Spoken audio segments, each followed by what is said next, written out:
쿠팡이 미쳤다.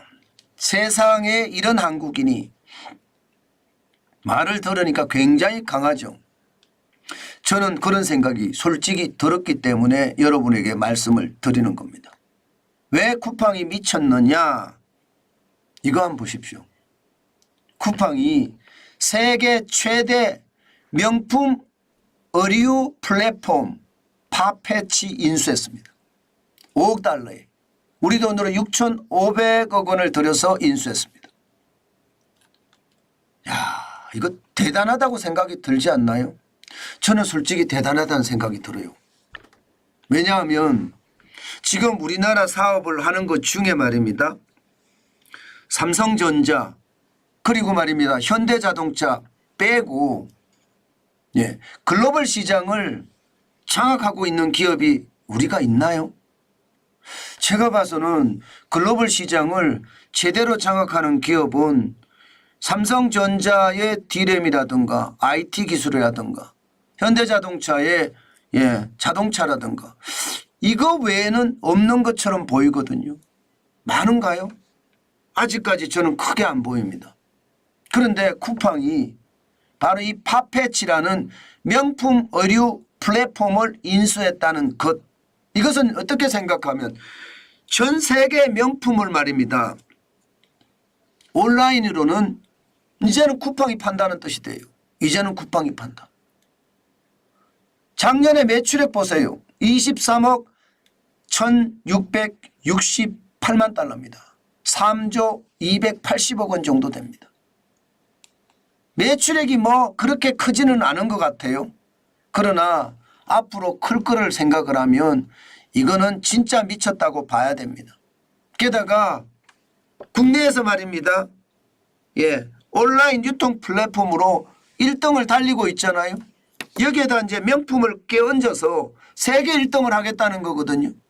저는 이런 플랫폼 하나를 가진다는 건 어떻게 생각하면 어마어마한 일을 지금 벌렸다. 저는 그렇게 생각합니다. 사실 말입니다. 이 파페치는요. 에르메스나 루이비통이나 샤넬이나 이런 3대 명품뿐만 아니라 400여 개가 넘는 명품이 입점해 있고요. 이게 매출액이 미국에서 5억 1219억 달러가 일어납니다. 22%가 일어나고요. 영국에서 2억 5827억 달러 그러니까 11%가 일어납니다. 그런데 중요한 것은 기타 190개국입니다. 기타 190개국. 기타 190개국에서 15억 4622만 달러 67%가 일어납니다. 매출액이. 그러면 여러분 지금 수만 보더라도 192개국에 지금 명품을 판다는 이야기잖아요. 이것은 어떻게 생각하면요. 이 플랫폼을 장악한 기업이 세계를 지배한다는 말이 있거든요. 그런데 그것도 말입니다. 명품, 부자들의 어떤 소비 행태를 장악한다는 뜻이니까 저는 쿠팡이 미쳤어요. 이렇게 이야기하는 겁니다. 여기에다가 한국인이 세상에 한국인이 이런 일이라고 제가 제목을 달았는데 한국인이 이렇게 크다는 생각이 저는 들었습니다. 제가 대우 김우중 회장이 바르샤바에다가 FS 자동차 공장을 지으면서 세계 경영에 어떤 화두를 던졌었거든요. 그 당시 제가 기자 생활을 했었습니다. 그런데 그때 굉장히 감명을 받았어요. 물론 무리한 투자 때문에 대우가 끝까지 가지 못했기는 하지만 세계 경영이라는 그 말 한마디에 사실 감동을 많이 받았단 말입니다. 어떻게 생각하면 삼성은 어렵사리 고생해서 세계 경영을 지금 달성을 했다고 보시고요. 현대자동차도 수많은 실패 후에 지금 세계 경영에 나섰다 이렇게 봐야 되거든요. 그런데 쿠팡이 파페치를 인수함으로 해서요. 저는 단숨에 말입니다. 세계 경영에 나섰다 이렇게 보이는 겁니다. 게다가 앞으로 늘어날 걸 생각을 하면 이것은 어떻게 생각하면 발전 가능성이 굉장합니다. 여러분 보세요. 지금 말입니다. 세계의 개인 명품 시장이 4천억 달러, 520조나 된다고 합니다. 그런데 겨우 말입니다. 2022년 기준으로 온라인 침투율이 20%밖에 안 돼요. 20%. 굉장히 낮잖아요. 앞으로 명품에 대한 온라인 침투율은 더 커질 겁니다. 2030년에 베이닝 컴퍼니 같은 경우는 30%로 늘어날 거다. 이렇게 예측을 하거든요. 저는 이거보다 더 많이 늘어날 거라고 생각합니다. 그렇게 되면 쿠팡은 명실공히 명품 플랫폼으로서 자리를 잡아간다. 그런 생각이 들거든요. 사실 재고 때문에 사실은 문제거든요. 세계 경제가 지금 침체의 늪으로 빠져드니까 이게 가장 큰 문제이기는 해요.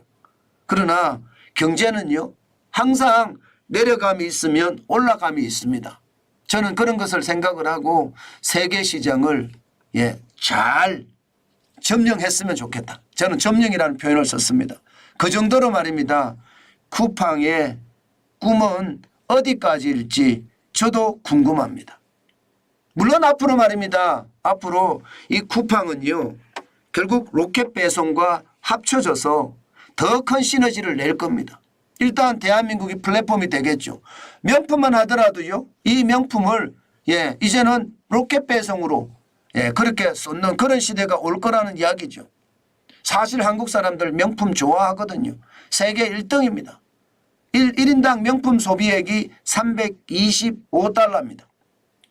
미국은 280달러고 중국은 55달러에 비하면 진짜 대단하죠. 우리나라 한국 명품 시장이 168억 달러예요. 이게 모건 스탠리가 예측한 거거든요. 20조 8천억. 이 시장에서 로켓 배송과 함께 시장을 운영을 해가면서 아마 쉽게 말하면 성공 모델을 만들어내겠죠. 그 성공 모델이 미국 시장으로도 번져지고요. 또 영국 시장으로도 번져지고요. 가능하면 주요국의 시장으로 번져진다는 것은 어떻게 생각하면 글로벌 플랫폼을 확실히 장악해서 대한민국의 경제 영토가 넓어진다. 저는 그런 생각을 많이 해봅니다. 이것을 보면요. 참 오프라인 회사들은 굉장히 어려울 것 같아요. 지금 백화점들 말입니다. 대형 마트들 말입니다. 뭐 이마트든 롯데마트든 롯데백화점이든 현대백화점이든 아니면 신세계든 다 어려워질 것 같아요. 그 정도로 말입니다. 시장은 개혁의 드라이브가 강해지고요. 그만큼 시장에는요. 강자만이 살아남는 그런 시대가 된다는 뜻입니다. 여러분 유통업체 주가가 떨어지는 이유 이제 조금씩 짐작이 되시죠. 여기다가 말입니다. 쿠팡이 우리나라에 이게 상장되어 있지는 않습니다. 미국 시장에 상장되어 있습니다. 그러나 이게 미국 시장에 상장한 의도가 기본적으로는요. 전 세계 시장을 본다는 그런 측면이 있기 때문에 우리가 앞으로도 쿠팡을 지켜보면서요. 이게 어떻게 움직일지 한 번쯤 우리가 예측해 보는 것도요.